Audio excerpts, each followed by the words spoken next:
এই যে দেখবেন বিভিন্ন তেল, বিভিন্ন প্রোডাক্ট, যে প্রোডাক্ট মানুষ ব্যবহার করতে চায় না, তার কোয়ালিটি ভালো নয় বলে তাকেও কোনো সেলিব্রিটিকে দিয়ে বিজ্ঞাপন করিয়ে বুস্ট করানো হয়। এটা কি সেলিব্রিটির দোষ?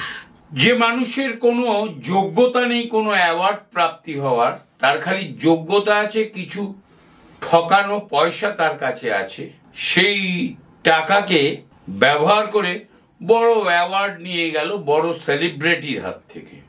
কর্মজগতে তার কোনো ভ্যালু নেই, তার কাছে কোনো পেশেন্ট যায় না, মক্কেল যায় না, তার কোনো ভ্যালু নেই, কম যায়। সেই সেলিব্রিটি যে হাতে তুলে দিয়েছে প্রাইসটা, সেই সেলিব্রিটির দোষ না অর্গানাইজেশনের দোষ?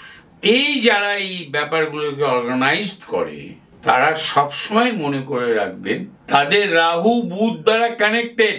তারা অলওয়েজ যেমন করে হোক টু আর্ন দ্য মানি।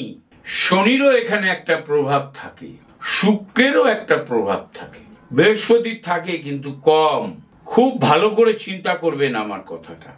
যে তেল খেলে আপনার পেট খারাপ হয়, যে মশলা খেলে আপনার নাকে ঝাঁঝ লাগে, ভালো মশলা নয়, তার বিজ্ঞাপন কোন একটা সেলিব্রিটি করছে এবং বলছে মুখে জিনিসটা খুবই ভালো।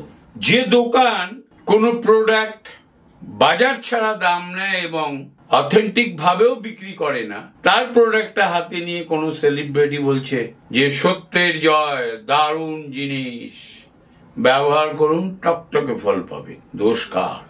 কে করে? দোষ দেখার অধিকার আমাদের নেই, কিন্তু আমাদের অধিকার আছে যে লোকগুলো এটা করে তাদের গ্রহগত অবস্থান কেমন হলে এটা করতে পারে, সেটাই আপনাদের বললাম। ভালো থাকুন।